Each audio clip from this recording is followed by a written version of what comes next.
Here's UN Secretary General Antonio Guterres. We are teetering on a planetary tightrope. The emissions gap is not an abstract notion.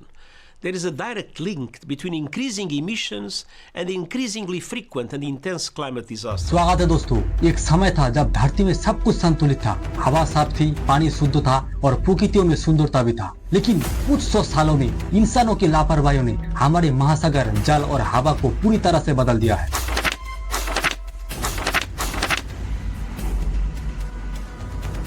और इसके वजह से हम आज गंभीर समस्या का सामना कर रहे हैं। तो आइए इसे पूरी गहराई से जानते हैं। धरती एक ऐसा ग्रह जहां हर जीव एक दूसरे पर निर्भर रहते हैं और यहाँ पर हर जीव, चाहे वो छोटा हो या बड़ा, एक जटिल और नाजुक संतुलन का हिस्सा है। और ये संतुलन ही है जो हमारे ग्रह को जीवंत और समृद्ध बनाता है। और ये संतुलन हमें स्वच्छ हवा, शुद्ध पानी और उपजाऊ मिट्टी भी प्रदान करती है। और ये संतुलन में हर जीव अपना भूमिका निभाता है। जानवर, पेड़, पक्षी, यहाँ तक कि सूक्ष्म जीव भी इस जटिल जाल का हिस्सा है। एक ऐसा जाल जहाँ हर जीव की अपनी भूमिका महत्वपूर्ण है। विशाल जंगल, नदियाँ, बर्फीले पहाड़ और महासागर सभी एक दूसरे से जुड़ा हुआ है। और ये आपसे निर्भरता ही है जो इस ग्रह को संतुलित और समृद्ध बनाता है। लेकिन ये संतुलन अब खतरे में है। मानव गतिविधियों ने इस प्राकृतिक संतुलन को पूरी तरह से बिगाड़ दिया है। तापमात्रा बढ़ रहा है, नदियों का जल सूख रहा है, ग्लेशियर का पिघलना इस बात का संकेत है कि हम पर्यावरण को नुकसान पहुंचा रहे हैं। और इस वजह से पृथ्वी का तापमात्रा बढ़ रही है। और ये बढ़ता तापमात्रा न केवल पर्यावरण को प्रभावित कर रही है बल्कि हमारे जीवन को भी कठिनाई में डाल रही है। और गर्मियों की लहरें, सूखे और बाढ़ जैसे आपदा अब आम हो गई है। और सिर्फ इतना ही वजह से इसके धरतियों पर रहने वाले जीव पर बहुत बुरा प्रभाव पड़ रही है। हिमालय, जिसे दुनिया का छत कहा जाता है, जो पहले बर्फ और ग्लेशियर से ढका होता था, और ये ग्लेशियर न केवल सुंदर दिखती थी बल्कि लाखों लोगों को पानी का स्रोत भी प्रदान करता था। और हिमालय से निकलने वाली नदियां बहुत सारे लोगों को पानी भी देता था। लेकिन ग्लोबल वार्मिंग के कारण ये ग्लेशियर अब तेजी से पिघल रही है। ग्लेशियरों की पिघलने से नदियों की पानी का लेवल बढ़ रहा है और जिसके वजह से बाढ़ की संभावना भी आज बहुत ज्यादा बढ़ चुकी है। तो दोस्तों सोचिए, एक ऐसा द्वीप जहां चारों ओर नील पानी, सफेद रेत और नारियल का पेड़ है। एक ऐसा ही द्वीप है मालदीव, जो सुंदरता के लिए फेमस है। लेकिन ये सुंदरता अब खतरे में है क्योंकि समुद्र में ये डूब रही है। और उसके बाद आता है प्रकृति, जिसे हम शांत और सुंदर रूप के लिए जानते हैं। इसके हरे भरे जंगल, नील आसमान और शांत नदियां हमें अलग सा सुकून देता है।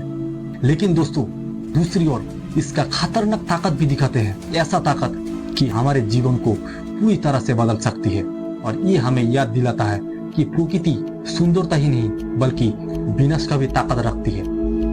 प्रकृति अब मौसम पैटर्न को बदल रही है। जैसे जैसे गर्मी बढ़ रही है, हवा में नमी बढ़ रही है और जिससे बहुत ज्यादा बारिश और बाढ़ आ रही है। और ये न केवल हमारे घरों को और फसलों को नुकसान पहुंचाती है बल्कि हमारे जीवन को भी बिखर रही है। और यही तो है क्लाइमेट चेंज, जो एक तरफ बाढ़ लाता है तो दूसरी तरफ सूखा लाती है।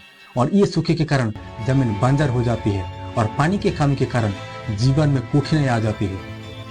और उसके बाद आते हैं जंगल, जिसे धरती का फेफड़ा भी कहा जाता है। लेकिन अब वो आग में जल रही है। और ये आग कई कारणों से लगती है और जिनमें सबसे ज्यादा जिम्मेदार तो इंसान ही है। जंगल काटते हैं और जंगल की वजह से ही तो खतरा और भी बढ़ जाता है। ग्लोबल वार्मिंग और भी बढ़ जाता है और ये और खतरनाक होता जाता है। और ग्लोबल वार्मिंग सिर्फ पर्यावरण के लिए ही समस्या नहीं है और ये हमारे सेहत के लिए भी बहुत खतरनाक है। ये आर्थिक समस्या भी पैदा करता है। जैसे जैसे धरती गर्म होती है, शहरों को प्रभावित करती है और जिससे बिजली की मांगे बहुत ज्यादा बढ़ जाती है और ऊर्जा में कमी आ जाती है। तो दोस्तों ये तो था ग्लोबल वार्मिंग और क्लाइमेट चेंज का प्रभाव। तो आप जानेंगे हम इसके समाधान के बारे में। तो चलो सबसे पहले सरकार की बात करते हैं। तो सरकार जो कर रहे हैं, सरकार साइंटिस्ट को पैसा दे रहा है रिसर्च करने के लिए ताकि वो जलवायु डेटा को विश्लेषण कर सके। और साइंटिस्ट भी नवीकरण ऊर्जा जैसे स्रोत जैसे पवन टरबाइन, सौर पैनल का उपयोग को बढ़ाने के लिए कह रहे हैं।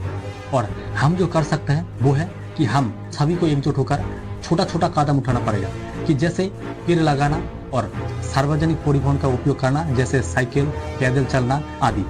और ये छोटा छोटा कदम बड़ा बदलाव ला सकता है। जैसे बूंद बूंद पर सागर भरती है, वो इसी तरह और अगर हम भी छोटा छोटा बदलाव लाते हैं तो हम बड़ा बदलाव ला सकते हैं। तो दोस्तों, ये था ग्लोबल वार्मिंग का प्रभाव और उसका समाधान। और अगर अच्छा लगे तो एक लाइक करना और सभी को थैंक यू वीडियो को अंत तक देखने के लिए। और दोस्तों, कमेंट में बताना कि वीडियो में और क्या क्या सुधार करना चाहिए ताकि आने वाले वीडियो में ये गलती ना करें। तो दोस्तों, चलो मिलते हैं नेक्स्ट वीडियो में।